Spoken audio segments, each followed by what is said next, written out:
Welcome to Your Mac Life for Wednesday, April 25th, 2018. This is show number 1172.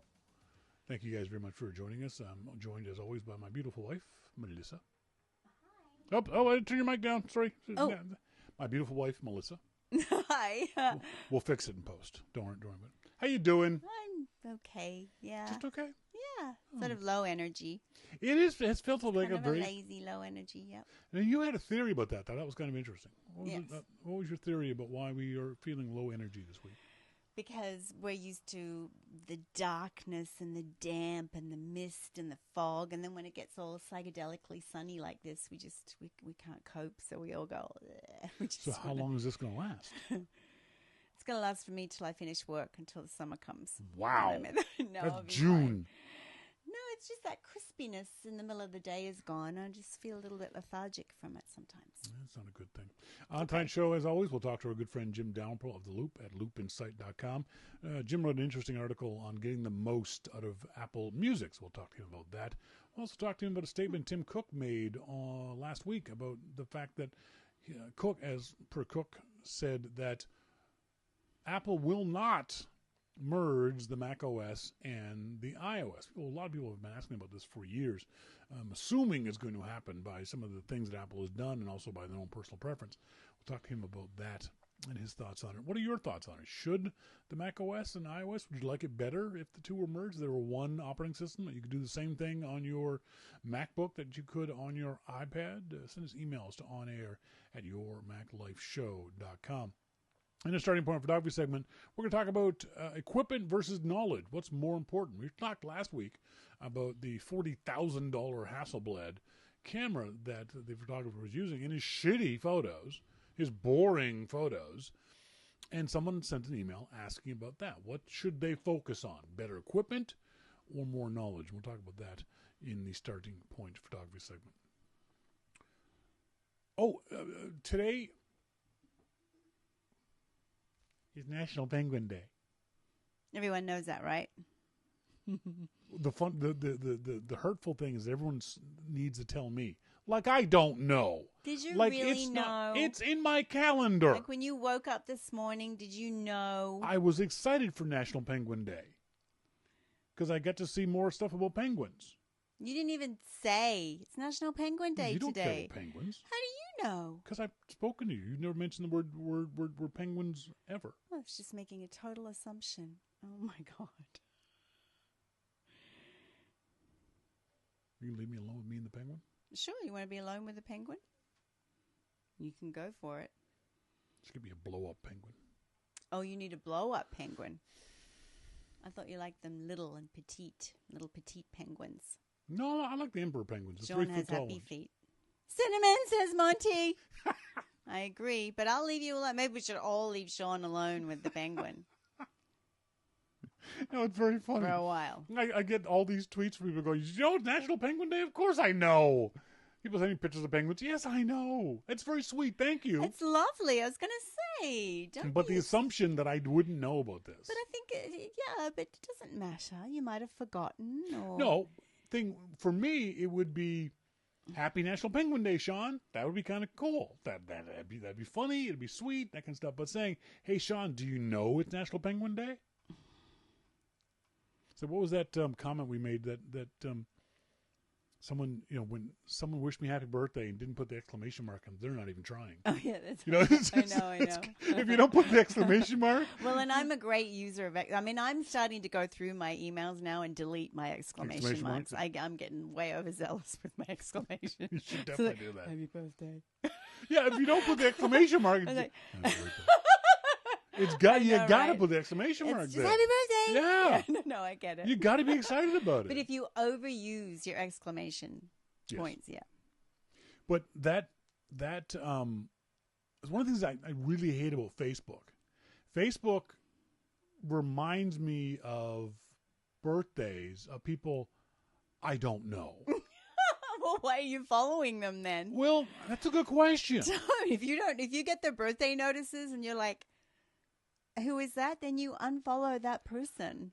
I'll get a birthday notice. It's a sign. Who the hell? Oh, yeah, I met them 15 years ago at a Mackerel Expo. I don't give a rat's ass for this person. Yeah, well. But do you feel guilty not wishing them happy birthday? Oh, no. No, you're okay with ignoring it? Oh. But I only follow like 50 people. Do you know every person that you follow on Facebook? Yes. Are they personally, no, not friends, but at least you've met every single person? Of course. Well, I haven't met your friend George, but George is just such George a is honey. great. George is the best. I enjoy George. You love George. I already love George. Who else? George is a female you. Male you. Sorry, George. Sorry, George. Yeah, no, George, he makes me smile. I follow Vito. Vito has Vito's sweet posts, wonderful but guy. a lot of his posts are very personal, and so I don't necessarily like them because they're to do with his family and things like that. One of the things I'm trying to get you to do, I'm trying to get everyone to do, don't just like things, make a comment about them. Oh, stop. What? It's true. I guarantee you that everyone would appreciate it more if we made more of an effort. Liking is just too easy. Make the effort to say, because what you'll do is you'll say, "Oh, look what George has posted. This is really cool. This is really cool, really interesting." Well, don't tell me, tell George. And all it is click. This is really interesting. Well, then you taught me how to do that. You don't, because what happens is I don't want to get everybody else's. Yes. I don't want to get involved. So you can turn that off. Yes, you can. You can turn off notifications. You can click on the little 3 dots next to a post, and it will say mute notification, turn off notifications, so that you can say your bit and then not have to get every single damn person that they know jumping on board. But yes. I think that's more personal than just a like thing. Yeah, okay. Yeah, you're right. I'm trying to, I did that with George. His beautiful loaf of bread, and he was so happy. He thanked me. And it was absolutely hilarious that George was bringing to life this sourdough Well, Stuart yeast. failed. And he named his yeast. Oh, I just so Was cute. it Stuart or Steve? I thought it was, maybe Steve. I think it was Steve. Started with an S. So George named Steve. his sourdough yeast. And every day would post pictures of how the yeast was growing. Yes. And then I guess the yeast failed. I don't know how yeast Steve fails. Died. But Steve died. And I think is it Timothy now? Todd? Some T name. Whatever it is. But he's doing very well. I didn't know you had to cultivate sourdough yeast. Oh, like you can that. cultivate it. You can pass it around. Yeah. And it just goes on and on. It's quite incredible. I didn't know they did it with beer yeast, too. Yes. Brewers will do that with beer yeast. You can do it with beer yeast. I just thought all yeast was the same. You covet that beginner. Yeah. So I think George is just very sweet to be baking his bread, and he put another few cute things on last week. Anyway, I do enjoy George. But if I got a birthday blessing for George, I go, "Happy birthday, George!" Exclamation mark. Exclamation mark. Yeah. But I think that makes these social media more social, more personal, more important than just liking or just retweeting or just doing that kind of stuff. Okay. Even on Instagram, it's too easy to just like something.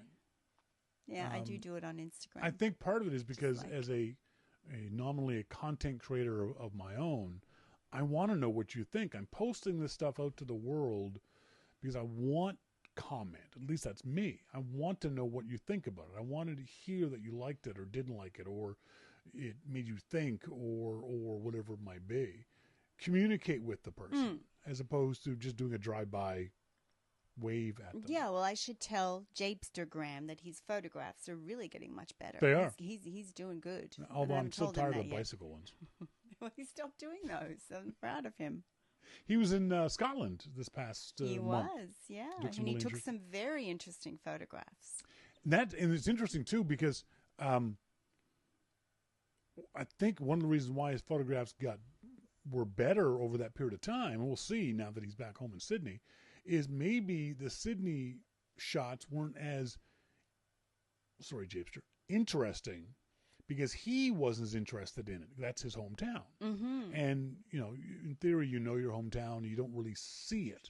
Whereas when you go to a different place, your eyes are wide open to the possibilities. Yeah. He took some really interesting shots of all kinds of places. Same with my friend Doug on Instagram. He lives in Austin, and his Austin shots they're okay. Mm-hmm. But he was also in, where was he? He was in the UK somewhere, and his UK shots have just been Scotland. Yeah, same as JP. Oh, he went to Scotland He's also too. in Scotland. And his Scotland shots are spectacular. Really, really good. Is it because it's Scotland versus Austin, which is You're in a different flat space. and boring? Yeah. But you're in a different headspace. You're in a different light. You're a whole lot of things are different. So I wonder if that's part of it. Of course it is. I know I'm not as inspired in Vancouver when I'm walking around the places I've been 1,000 times because I've seen it, and you tend to forget what's beautiful in your own hometown. You do, yeah. So I think that's part of it. That it's Vancouver is pretty good though at impressing you quite frequently. For me, it still does. For me, I still go into Vancouver and go, oh my God, it's such a beautiful city. It really is. I find that less and less as we put up more and more buildings that block more of the natural scenery. Yeah. There are fewer views. Vancouver is a beautiful city, possibly the most beautiful city in all of North America. And we have these mountains in the North Shore, and they're often snow covered, even in spring and the fall. And as you're driving along, you'll turn and suddenly you're going north, and you go, wow, there's these snow covered peaks in front of you. But there's been so much development in the downtown area that's blocked a lot of I think they're called view corridors. Oh. They blocked a lot of the views that you're used to seeing in the city, and you have to get further and further out of the city in order to see the same view. And as they build up on the North Shore, just keep going up and up and up the mountain. Yeah, exactly. Folks, as always, please send us emails to onair@yourmaclifeshow.com or Shawn@yourmaclifeshow.com if you have any thoughts about anything we talk about here on the show. We also encourage you to listen to Melissa and mine other podcasts. Don't Listen to Us. It's available on the... So funny. What are you laughing at? No. It's all great. This is my life, okay? Oh, no, It is. not. No, it's not. You do that constantly. I'm sorry. I'm just talking. I look over and go, what are you laughing at? Nothing. Oh, it is not. I just couldn't be bothered explaining. Yes, our cute podcast. That's actually how many people have listened to us now. See, you're still giggling. 200 and how many? 450. 450. Dave D, she's just a happy person. She is. I'm teasing her. It's very. I do tease her relentlessly. No, that's absolutely true. Don't Listen to Us is available on Anchor.fm. It's also available on the iTunes store. MacMan says, I keep forgetting to listen to that. Oh. Don't. See, that was easy. So you can just do a search in the podcast section of the iTunes store, or again, go to Anchor.fm and do a search for Don't Listen to Us. GLTU.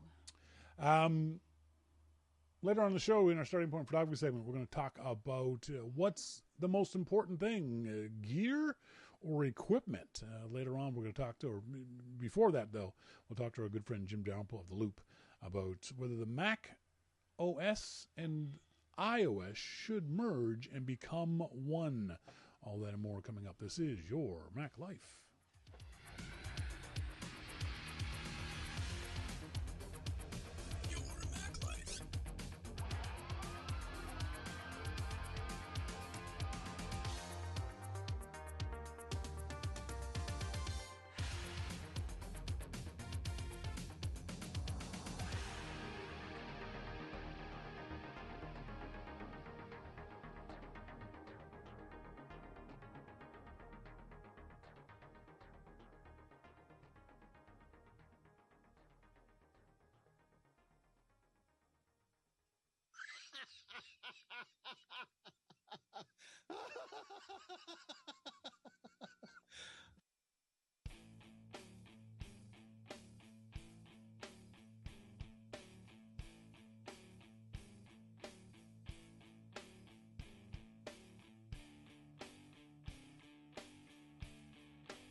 Welcome back, folks. Thank you guys very much for joining us here on Your Mac Life. I'm your host, Shawn King. Joined as always in our phone room by our good friend Jim Downpour of The Loop at loopinsight.com. Jim, how you doing?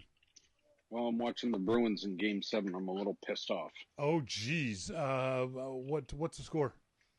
3-3. Ooh, what's the period? Second. Oh, man. I really hope there's a nuclear bomb hits the building. Oh, God. We were talking about that earlier, and I can't decide which team I want to lose more. Toronto, obviously. No, really, no. I'm a Montreal fan. I can't cheer for Boston. But you can't cheer for Toronto. I can't. Exactly. I'm a Nova Scotia. I can't cheer for Toronto. So I'm caught between a rock and a hard place. let's just go for Toronto losing and call it a day. But then I'd be cheering for a team you like, and I can't do that. No, you're not cheering for a team I like. You're cheering for a team that your whole province hates. But I go further. 9 out of 10 provinces hate. Like the vast majority of the country, Toronto even hates. Toronto, Yeah. they hate themselves. Hey, you wrote an article over on The Loop at loopinsight.com about Apple Music and how to get the best out of the service. Does this mean you think Apple Music is actually getting better? Oh, it is getting much better. Really? Yeah, it really is. In what ways? Well, so I don't use the playlists a whole lot. Yeah. I look at them as a measure for how well it knows the type of music I'm playing, but I don't use them a whole lot because I use the radio a lot. Yeah. The radio station, not Beats One, but the radio stations themselves. Mm-hmm. Now, why don't you use Beats One? Because there's not much there that interests me. Oh, okay. Although today I did start listening to Lars Ulrich's radio show. Mm-hmm. He had an interview with Jack White, and it was hilarious. Oh, cool. Jack White and Metallica's drummer cursing up a storm, and talking about Jack's latest album, which is weird, but. Jack's kind of a weird guy, but he's also kind of a cool guy, too.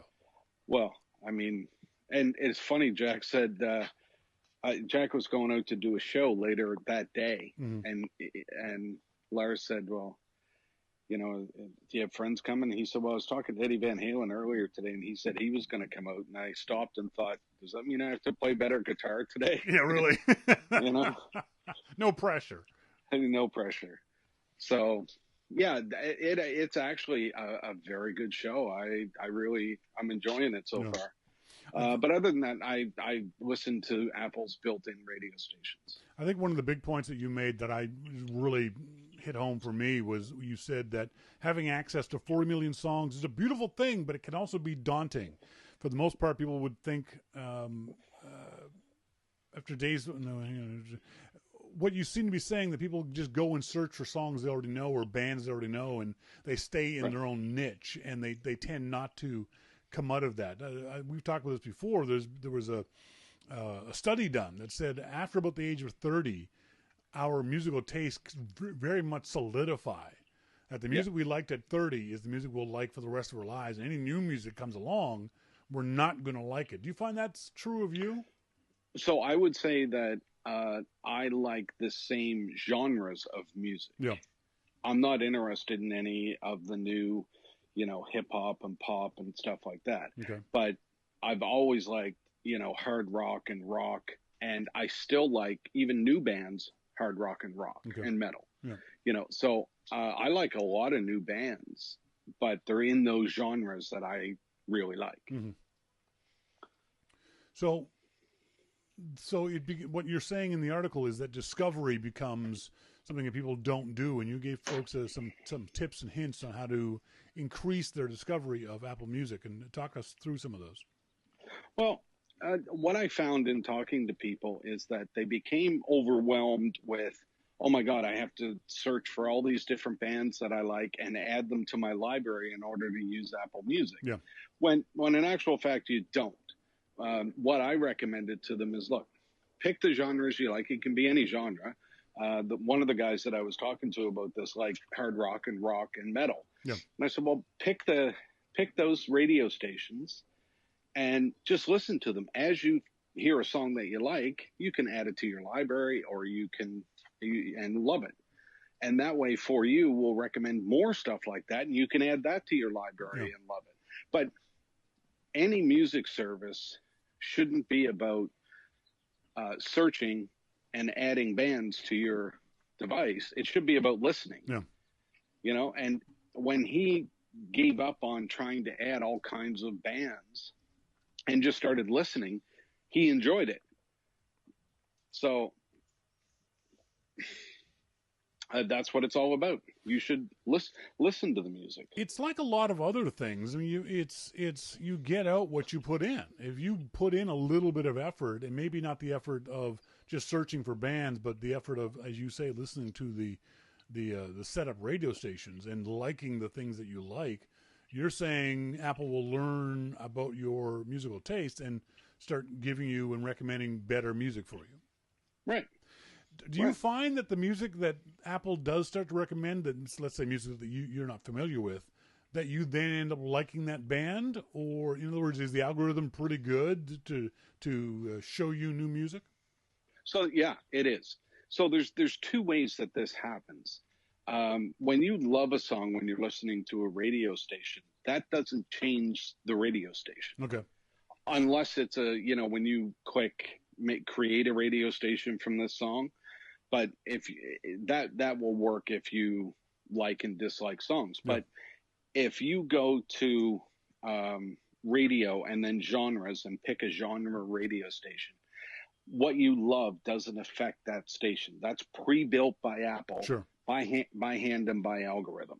So what when you love a song, it actually affects your For You. So then it'll start recommending more bands like that in those genres. So I actually have several genres that I listen to, like classic metal, hard rock, blues, and I think I said classic rock. Yeah. And classic metal. So now I have some playlists in there and some albums from some old classic rock people. I have some old blues stuff, some new blues stuff. I have rock and metal, and everything that I need is right there. Yeah. And my For You is really good. Do you find the stations that you're listening to are pretty damn good in playing that music? I do remember in the early days of Apple Music, you're ranting on Twitter that you were listening to a particular station and then a song completely outside that genre showed up. Is that still happening? Yeah. No. So they've tightened that up? So what it seems like to me is that Apple Music radio stations were more about discovery than listening.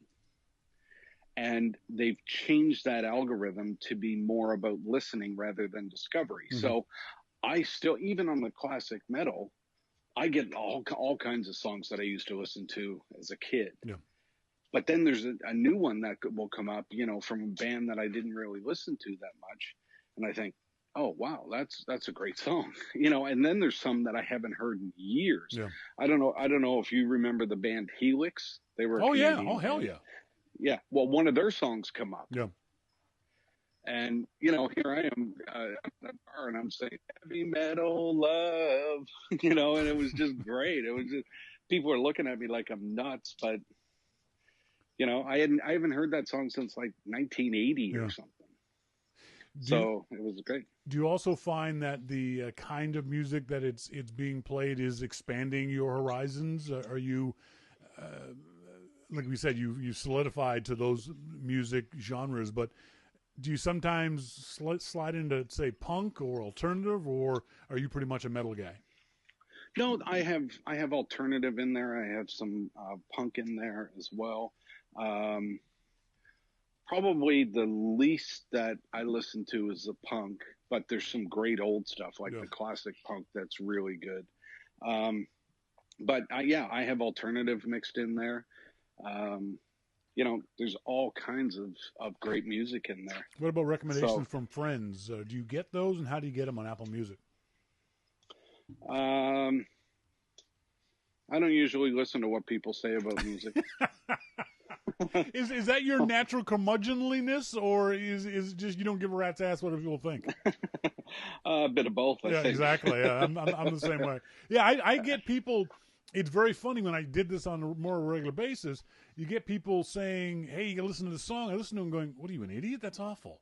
I find that my musical tastes, I think, are so specific that other people's opinions just don't gel with mine. I don't like taking their thoughts into consideration because I just find, wow, that's just an awful song, you know. Well, I do get people that ping me on Twitter with bands that they people know what type of music I generally listen to, and I have people that follow me on Apple Music, and they'll say, hey, there's this new band. One guy did last week, new band out of Seattle. You should have a listen to this, and I'll take a listen and see if it's good or bad. But if somebody says, if I recommend a band and they don't like it, well, I don't care. I like it. I really like it. Yeah. This is good stuff. So I used to feel slightly bad that I was becoming, and am now completely out of touch with any sort of popular music. When who was it? City B, somebody B, a rapper broke the record for downloads on the Apple Music Store last week. I was like, I have no idea who that person is. Yeah. Do you feel bad about being out of touch with quote unquote new music today? Well, see, I'm not out of touch with new music. I'm just out of touch with genres that I don't like. Yeah. So there's a lot of new music that I listen to all the time and recommend to people. But it's just in the genres that I like. Yeah. So I'm still in touch. If you want to talk about, new hard rock bands and stuff like that, yeah, we can talk about that, because I find those bands on Apple Music on the radio stations, and then I add them to my library.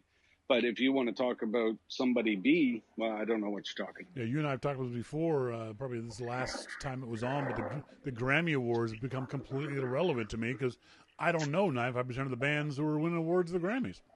Yeah. And don't care to know either. Don't care. No. How is all this new Apple Music stuff, this new Discovery stuff, comparing to your favorite? Used to be Pandora. Is Pandora still your favorite? Well, see, what's interesting about Pandora that I don't find about Apple Music is if I go for a drive and this actually happened. I went for a drive to have lunch with a friend of mine, and it was about a 30-minute drive. So I drove down, I was listening to Pandora, and it was one of the rock stations, hair metal or metal station or whatever. I drove down, had lunch with them, so say an hour, and then get in the car and started to drive back. And I put the Pandora back on again, and some of the same songs played that I listened to on the way down just an hour ago. No. So it's kind of like after like 20 minutes of not listening to it, it resets itself. And says, okay, you can hear these songs again. No. I mean, there's enough songs in the hard rock category or rock category that I don't need to hear those same ones again. No. And that's one thing I do like about Apple Music, is that they don't do that. Now, obviously, if you're going to classic rock, they're going to repeat some of the, the Rolling Stones. Sure. And, some of those songs are going to repeat, but it's not in the same day. Yeah.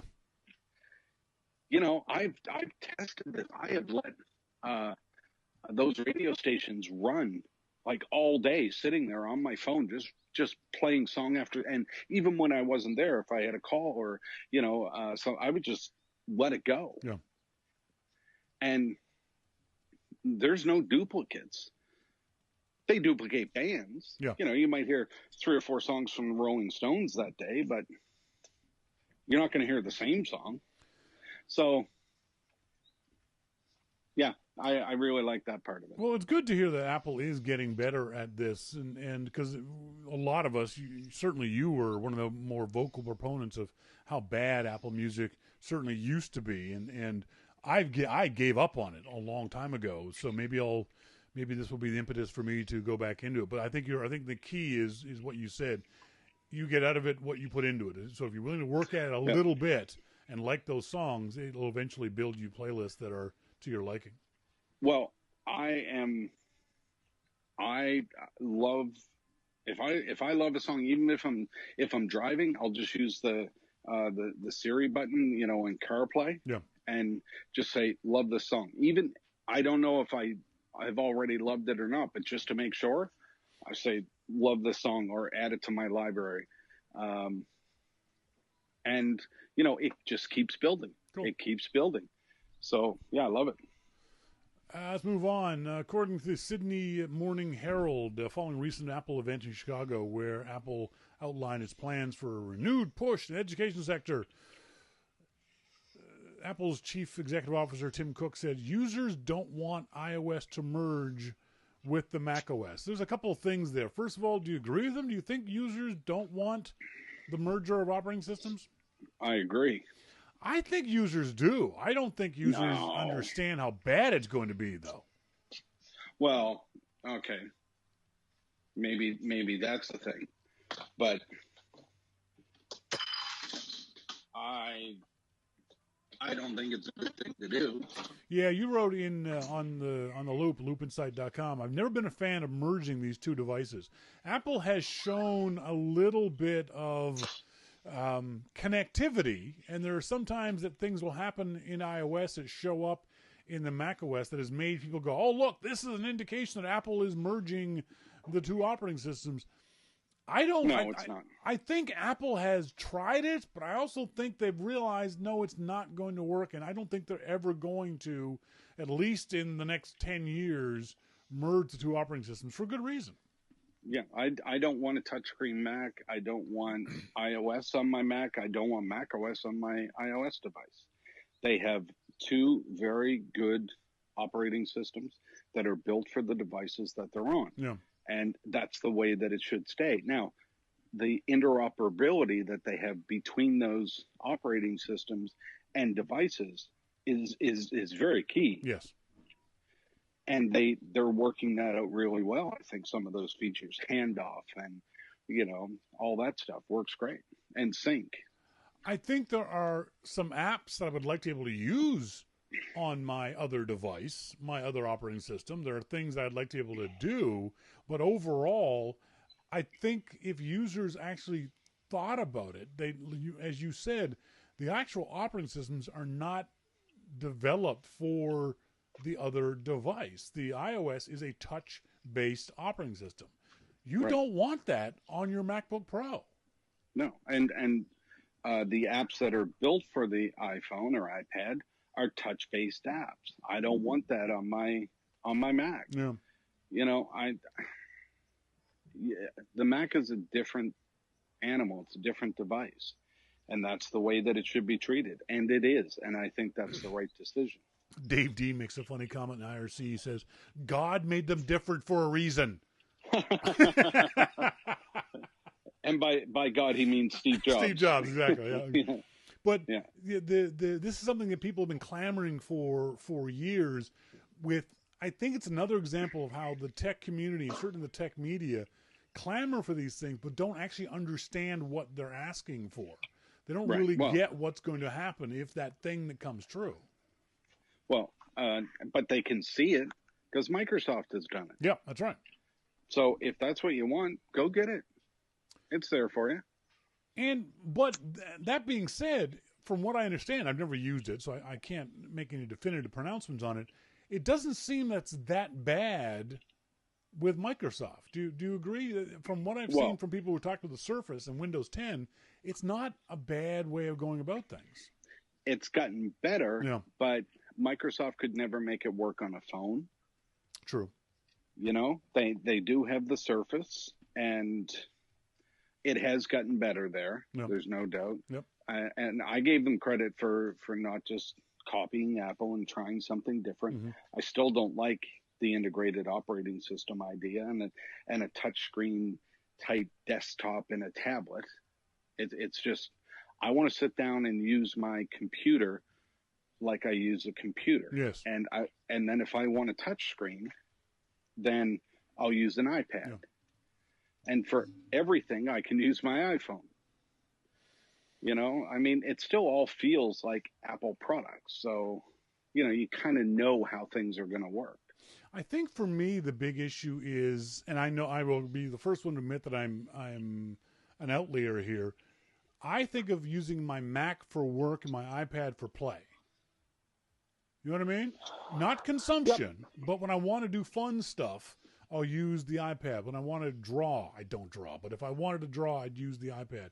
If I wanted to do web surfing, I can use either device. When I want to write, I'll use the Macintosh. So to me, in my head, each device is very specific to the things I want to do with it. And therefore, I don't necessarily want them to do the exact same thing. Yeah, I absolutely agree. I mean, when I sit down to work, it's going to be on a Mac. Yeah. Now, if I sit down to research or to surf, or it's at the end of the day, I'll pick up the iPad Pro and do it on that. That's fine because everything syncs, so I can save stuff. I can make notes. I can do whatever I need to do, and then all the time I can use the iPhone. And that's another aspect of it, too, is that I'm using those devices in different ways, too. When I'm sitting at my desk, I'm completely on the Macintosh. All my iMessages come to the Macintosh, Twitter, all that email, all that kind of stuff. When I'm out in the world, then I'm using my iPhone. When I'm sitting on the couch or lying in bed, I'm using my iPad. So there are very specific places where I use these devices as well. I don't like bringing, when I did have a MacBook Pro, I didn't like bringing it to bed because it was kind of awkward to put it on my knees or on the couch or even the kitchen table, whereas that's not true for the iPad or the iPhone. Yeah, it's fine to have separate devices doing separate things. Yeah, I think it's the way it's not only fine; it's a good thing. I think that's the way. And Apple has made a very clear message here from Tim Cook that stop asking. We're not going to do it that way. So move on, everybody. Good. The Verge announces that Apple or Amazon has said they're offering a new service that will now deliver packages to the trunk of your car. Does this creep you out? Amazon needs to stay away from my house, my car, and everything else. They just need to stay away. So you're saying that you don't trust Amazon? No. Why not? No. I think Amazon is a great brand. I think that they're obviously very successful. But get away from my stuff. Yeah, for me it's just very odd. I get why some people want this, but for me personally, I wouldn't want this at all. I think part of the problem is in the U.S., I mean, as soon as the package is dropped off, there's somebody there trying to rob you. It's in some places, yep. So, I understand why Amazon's trying to do this, but no, not me. The other thing people have to realize too, it's only very specific models of a specific brand of cars. This isn't going to happen to everyone's car overnight. Not everyone can do this service. And I understand why Amazon wants to do this. Like you said, people they're losing a lot. Amazon's a very good company in the sense that if you report that your product was stolen, they send you out another one immediately. I've had it happen a couple of times where it's been delivered. I've looked at my front door, it ain't there. And Amazon is very, very good 95% of the time of sending you out another one right away. But that's costing them money. Yep. So they're trying to come up with these ideas, this Amazon lock thing, the Amazon doorbell, the video camera, all that kind of stuff. And this car aspect, putting it in the trunk of your car, is just one more step towards Amazon trying to minimize the losses that they are experiencing with. And not only losses, but certainly fraud. There's certainly a percentage of people who are lying to Amazon when they say the packages got stolen. So Amazon is trying to protect themselves in this. But for me, this is not something I'd ever want Amazon to do. I just don't get why people would want to do this. No, I agree. Is there another way though? I mean, how would you solve Amazon's loss issue if you could? I would stop delivering people that claim that their package was stolen. Well, Amazon will do that after if it happens on a regular basis. Amazon certainly will cut you off. Will they? Yeah. I didn't know yeah. that. No. I was just joking, but yeah. Amazon, if you report a package stolen every single week, Amazon will eventually say, we're going to deliver to the post office, not to your house or things like that. So, they will, if you're a regular loser of packages, shall we say, they'll definitely clamp down and not send you stuff in that way anymore. Yeah, I don't know if there's a way. I mean, why do people have to steal everything? Well, there's that too. I mean, yeah, no kidding. Yeah. That's what annoys me. I mean, instead of maybe if you're caught stealing an Amazon package or one of these packages from the door, you should automatically get life in prison.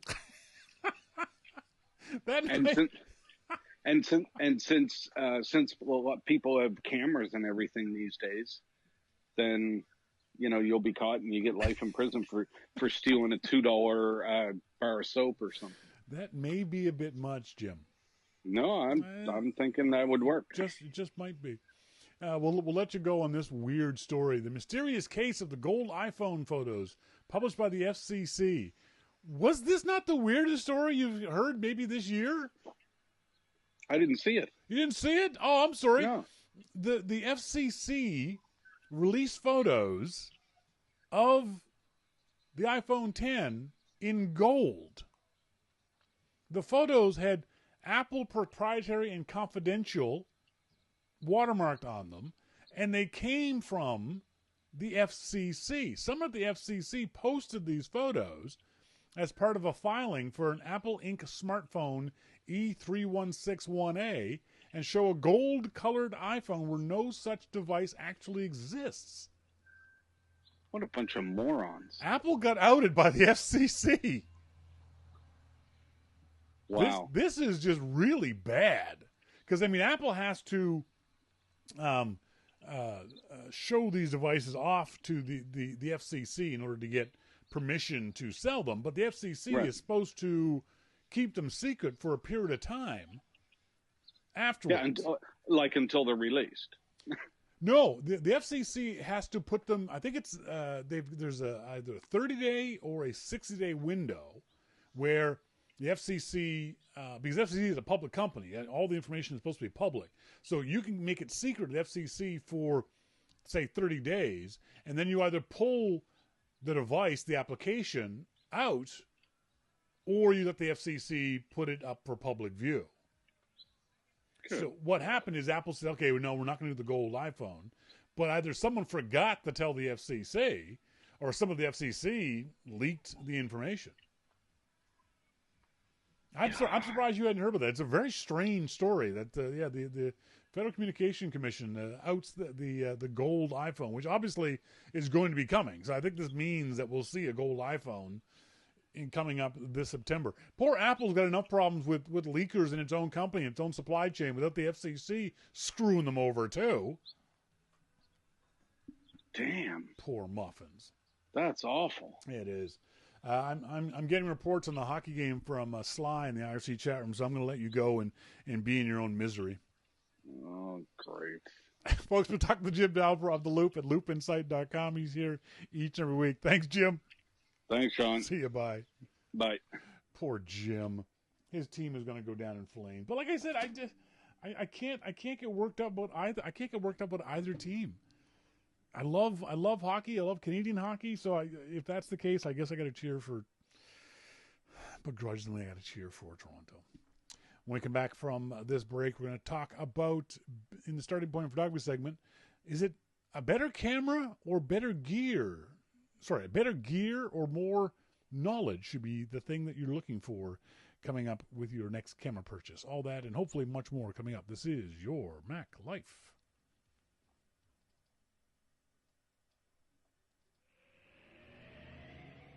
Hello, my name is Melissa King. I'm your Mac Life's official spokes Australian. As Shawn begins his 25th year of broadcasting on the internet, he has asked me to say a few words to you all. Send money.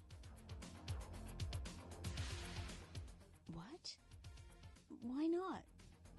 More? Okay. When you listen to Your Mac Life, you'll notice there are no ads, no commercial breaks, no 5-minute ad reads for products you've already bought or have no interest in buying. That's because Your Mac Life is entirely listener-supported, and not even listener-supported via a paywall or a subscription service. It's simple. If you like Your Mac Life, you can pay for it. If you don't want to pay for it, you don't have to. You can still listen. But we'd really like it if you did. On the Your Mac Life homepage at yourmaclifeshow.com, on the top left, there is a subscribe to YML box. You can send any amount you'd like each month automatically from your credit card or PayPal account. It's set for $2, $5, $10 or $15, but you can set it for any amount by clicking the Donate button. The best part is you'll barely notice it. It's $2, but it makes a huge difference to us here at Your Mac Life. It means we can pay for website hosting, internet access, new computers and software to run the show on, and so much more. So, if you like Your Mac Life, please subscribe. $2 will make a tiny dent in your wallet, but when enough people subscribe, it makes a huge difference to Your Mac Life. I'm Melissa King. Thank you.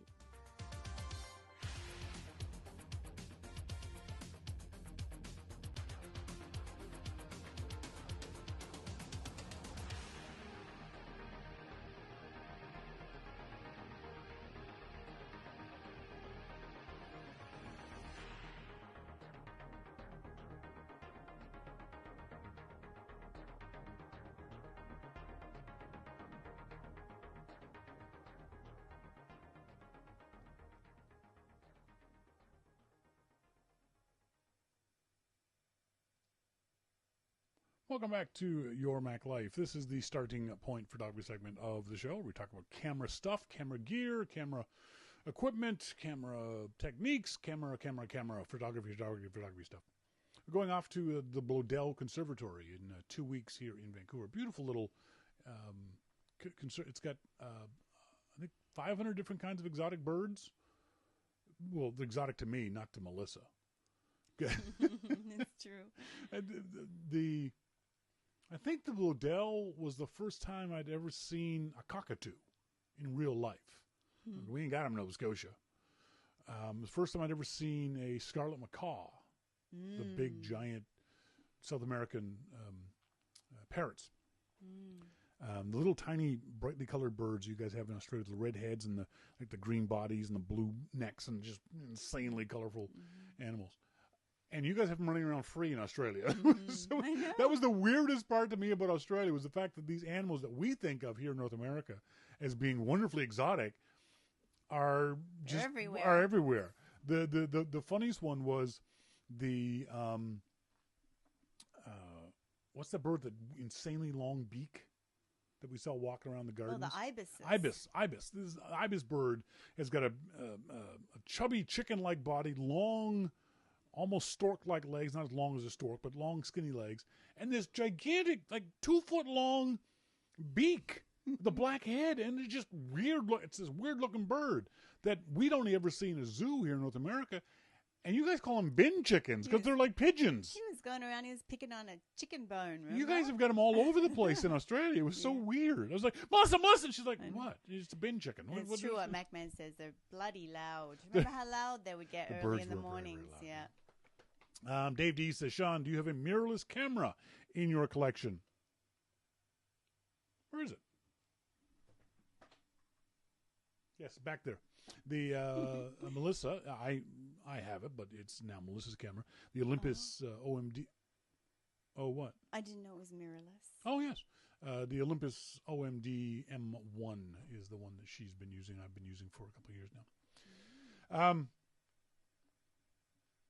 One of the things I love doing in my photography class is showing this picture. Let me dig this picture up so I can show the audience.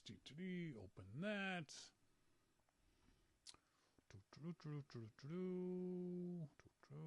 Okay, here it is.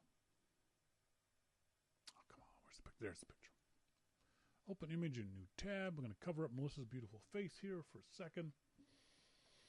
And so this is a picture of Ansel Adams, one of the greatest landscape photographers in the history of the world. That camera he's using, I have that camera. You know where that camera is, that folding out one? Oh, is that it up the top there? You have so many. You've never shown me. No, this one's big and folded. There it is. There it is. Whoopsie. Okay, that's the camera that he's using is this one. So this is a use autographic film. I don't know. Who is this? Kodak. This is a Kodak camera, and it pops off. Oh yeah. And then this bit. It's been so long since I opened this thing up. I've forgotten how to open it. Shoot. I don't want to break it. This thing is old. This is probably 60, 70 years old. Or have I done this wrong? Oh, I did it wrong. I'm sorry. I took the back off it wrong. It's the front I'm looking for.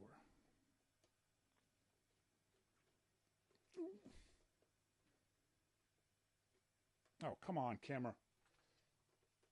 This works fine in rehearsal. He rehearsed it all there morning. There we go. Jesus, there's a button on the side of it. So there's the camera, and then there's these. This part slides out like this. So you see, that's the same camera, the same style of camera, not the exact same camera, obviously. Let me just show you guys this side by side. The same camera that Ansel Adams is using. It's got a cute little plunger here to take the pictures with. And with this style of camera, he took some of the most beautiful black and white. I'm going to find a place to put this now. Some of the most beautiful black and white photographs you'll ever see of places like Yosemite. And that camera that he's using is, I would say, probably at least 1,000 times worse than your iPhone. Any iPhone, any camera phone. I remember somewhere someone said those things were 1/3 of a megapixel. And we talk about megapixels all the time. That thing just had no resolution to it whatsoever. It had minimal controls. He could control the aperture and the shutter speed, but even then his shutter speed wasn't as fast as your iPhone is. There's nothing about that camera that is objectively better than your iPhone or any DSLR that we have nowadays. It was obviously manual focus. It was manual everything. And yet, he took images. You actually can go to Yosemite and go on the Ansel Adams photography tour. And the guide will take you to all those places that Ansel Adams took these amazing, beautiful, spectacular photos. And you can stand in the exact same spot that Ansel Adams did. And I guarantee you will not get those pictures. No. Even if you're just using your iPhone, you're still using a better camera than he could ever imagine. His images will still be better, I guarantee, than anything that you can take. MacMan makes a great point. I wonder what Ansel Adams could do with modern equipment. And the reason is because he knew more about photography than just the camera. Yes, he knew his camera intimately. I guarantee you he knew the ins and outs of that camera. I'd be willing to bet he could take the camera apart and put it back together again. Unlike us nowadays, couldn't take a camera apart if our lives depended on it. So his knowledge of the camera, his knowledge of the photography in general, of the techniques, and darkroom. Remember, he was shooting on film, so he had to take that film and then bring it into a darkroom and develop that film in a darkroom. Dave D, he was a master of focus and light. He saw light in ways that all beginners don't. He knew what was going to happen at sunrise and sunset and moonrise and moonset. He knew how that light was going to reflect off those mountains, off that landscape. He knew where to put himself. So his knowledge of light, technique, camera was vastly superior than any beginner out there. So in that regard, knowledge is more important. If you know about photography, if you're smart about photography, you've learned about photography, you can take a shitty camera and get great pictures. I tell the story in my class also of a National Geographic photographer I met, this is many years ago, and I asked him what his next assignment was. He said, I'm going on vacation to the desert Southwest in the U.S., and so he was going to go to Moab and Bryce Canyon, all those beautiful, beautiful places down there. I said, wow, you're going to get some great shots. He said, I don't really know. What do you mean you don't know? You've got thousands of dollars of camera gear. He said, no, I'm not taking any of my camera gear. I'm going to bring a Polaroid camera. I said, what do you mean a Polaroid? You mean like click bzzz, one of those ones? He said, yes. Why? He said he wanted to get back to just composition. He wanted to get back to thinking about nothing but composition. Those cameras don't have a focus, don't have aperture, don't have exposure, don't have anything except seeing light and composition. So when he got back, I checked out his website, and of course his images were spectacular. They were beautiful because he saw light. He understood the camera, he understood photography, he understood technique more than I certainly did, and more than most folks would. So knowledge is important. But there comes a point where knowledge won't get you any further. And this, for me, I thought was really interesting when I learned this. I've got my first DSLR was a Nikon D50. Love that little camera. Learned it to death. Loved shooting with it. Took some really, really good shots with it. As my knowledge of photography got bigger, as I became more knowledgeable about photography, I surpassed the abilities of my camera. I'm not patting myself on the back, but I started to want to take images, want to take pictures in situations where the camera simply couldn't do it. Primarily, it was the camera I would carry around with me at a Macworld Expo, and trying to take pictures of friends and events and things in, say, a pub was impossible with that camera because it didn't have the ISO. My lenses aperture weren't big enough. I couldn't open up the lens aperture wide enough to get enough light in a dark bar. The ISO couldn't be cranked up past 1200 ISO. And so therefore, when I went to higher ISOs, my shots were all noisy and ugly. So in that case, I was trying to do things my camera couldn't do. My knowledge of photography was greater than my equipment. So the next camera I bought was the Nikon D600. I'm no longer in that situation. My camera is now better than my knowledge. My camera takes better images than I can. If I gave my camera to a pro, that pro would take better images than I would. So that's, I think, where you want to be. You want to be in a place where your camera is better than your knowledge. Where it's one of the things that people ask me about, should I get a DSLR camera or a mirrorless camera? I said, they shoot with their iPhone. And I say, are you getting the shots you want on your iPhone? Yeah. Then don't worry about it. If you're taking images on your iPhone that you like, if you're taking images on your iPhone in situations that you go, oh yeah, that was a nice shot, I'm putting that on Instagram, then why get another camera? Why get a new camera? Mm-hmm. But if you're trying to take images with your iPhone that aren't coming out because of the iPhone, my friend Martin Ginsborn, who used to shoot for Apple, is over in Comox. And in Comox, this past 2 or 3 weeks, the Canadian acrobatic flight team, the Snowbirds, have been practicing. He's been taking amazing pictures over there on Instagram of the Snowbirds. And he ain't getting those shots with an iPhone. Now, these things are going by at 400 miles an hour.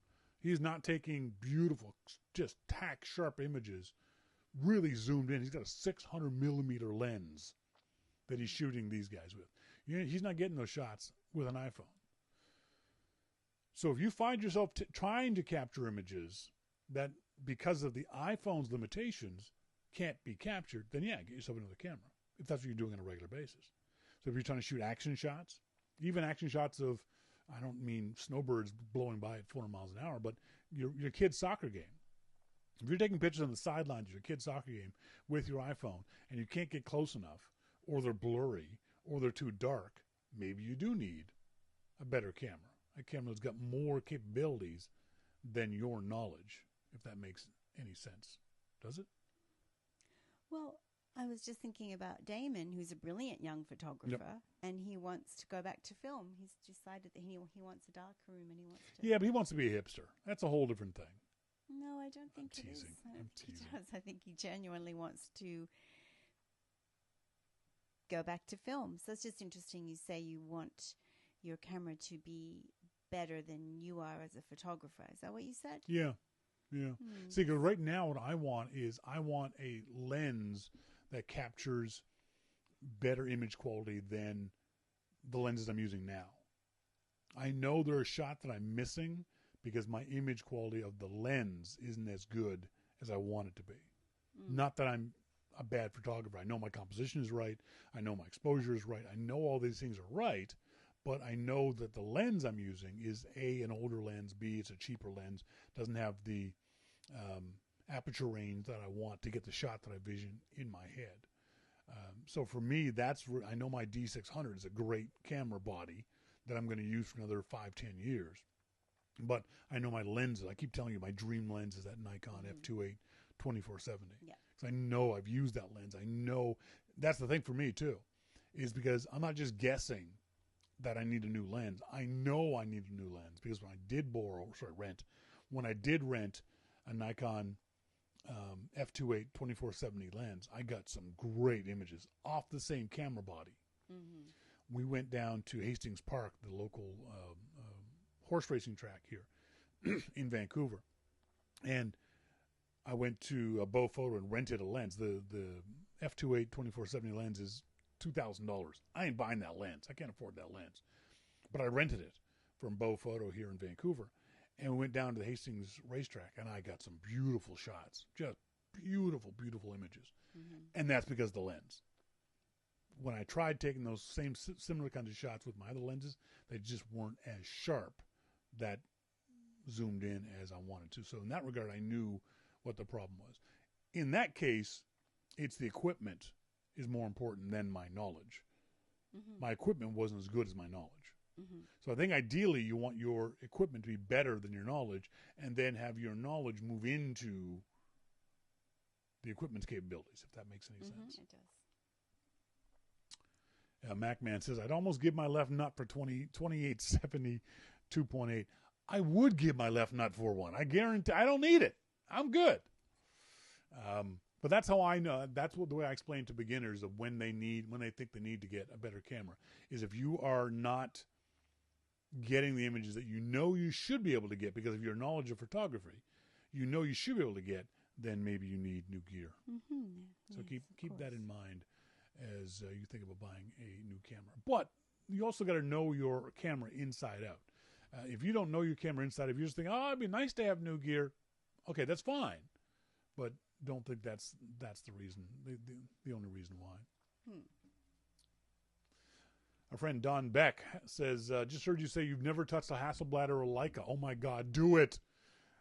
In the late 60s, a friend of mine, a bachelor engineer and wannabe professional photographer, bought a Hasselblad. He let me touch it and change backs and lenses. My fingers still tingle with the feeling of quality by handling that piece of equipment. As far as Leica, I was really lucky to get the use of one, eventually inherited it from my father. It was a 1938 35mm camera. Wow. He brought with him when he immigrated from Czechoslovakia. I eventually replaced it with a Minolta, and when that was stolen, a Canon. The replacements never felt as good as the Leica, but unfortunately the Leica was old enough to lack some features I desired. But once again, touch one when you can. The feeling of quality still radiates through your body. I eventually gave that Leica to my son. He doesn't use it because of lack of features, but he fully appreciates the feel of the quality instrument he has, and I get to touch it whenever I visit. He also still has my dad's Leica Enlarger, whose lenses are interchangeable with that. And he sent me a couple of photos of, he said, I'm still amazed at the photos I can take with my iPhone 6. Yeah, if you know what you're doing and shoot within the capabilities of the iPhone, whether it's a 5 or 6, 7, 8, 9, or 10, you can get some really good pictures. It's surprisingly, I'm really surprised at the quality of the pictures I get directly out of the iPhone 10. The camera is really, really good. I still have more flexibility with my Nikon D600 and the lenses I use, but for the camera I carry with me everywhere, the iPhone 10 is pretty freaking spectacular.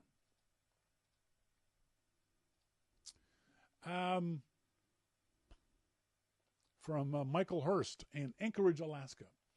I found a penny today just paying it forward, plus another $2 for an additional entry into the virtual hat. Best from Anchorage. So he donated $2.01. Oh. Thank you, Michael. And I put his name in our virtual hat so he can be one of the potential winners of a prize draw. We've gotten a whole buttload of terms of service agreements. Have you noticed this? Oh, yes. Do you know why that's happening? No. I think it's May, the European Union has said they've changed regulations, and they're forcing companies that have your data to do things differently. Okay. And so a lot of these companies, Facebook and Google and Yahoo and all those companies who collect data on you, are if they want to be compliant with these new European Union regulations, have to change their terms of service. So that's what's happening. Well, I got this important update to our terms of service and privacy policy from Yahoo. As part of this collaboration, we're asking all users to agree to the new unified terms of service and privacy policy, which will help us continue to deliver and build on great digital experiences for you. That sounds wonderful. Thank you very much, Yahoo. I appreciate you doing that. Except when you read the terms of service, you guys are lying assholes. This is why you read terms of service. Yes. They're tedious, they're boring, they're written in legalese, but at least skim them. If nothing else, for these kinds of things. There's a button in this email that says review and agree now. That's what they want you to do. They want you to click and just agree. Just agree. Well, same on Instagram. If you agreed, terms of service update summary. Yahoo has added a mutual arbitration clause. Hopefully disputes will never be an issue, but in the case of one, this allows a third-party arbitrator to help us resolve them. They are forcing you to go to arbitration, not to the courts. They are basically saying you can't sue us. If you agree to use our service, you can't sue us. We've also added a class action waiver. These provisions are an important part of our relationship with you, so please read them carefully. Class action waiver, I can tell what that means without even reading it. They want you to waive your ability to join a class action lawsuit against Yahoo. This doesn't help the consumer. No. This doesn't help the user. This is to protect Yahoo. So what if you don't agree? Can't use their service. Okay. What they've said is you can't sue us. You have to use a third-party arbiter. Now, it doesn't say where that arbiter comes from. I got to believe it's going to be a Yahoo arbiter. I'm going to bet you that there are clauses in that say you can only sue for $1 or $10 or whatever. And they're saying you can't join any class action lawsuits with Yahoo. I am not doing that. No. Whatever services that Yahoo wants me to agree to, I won't use those services. Okay. I have no intention of suing Yahoo. I have no interest in suing Yahoo. I can't imagine why I would need to sue Yahoo. But I also don't want Yahoo to limit my ability to do those things. We're Canadians. We don't sue. We send surly written letters. Yes. Our American friends are quite litigious. And that's their right. Yes, it is. MacMan says, guess I need to cancel my Flickr subscription. MacMan, you have not been paying attention. Flickr is no longer owned by Yahoo. Remember, Flickr got sold to SmugMug. just late last week. Flickr is now part of the Smug Mug family. And the Smug Mug folks have said that nothing is going to change from Flickr. They have sent out a new terms of service, but their terms of service is basically whatever you did with Flickr, you'll let us do in Smug Mug.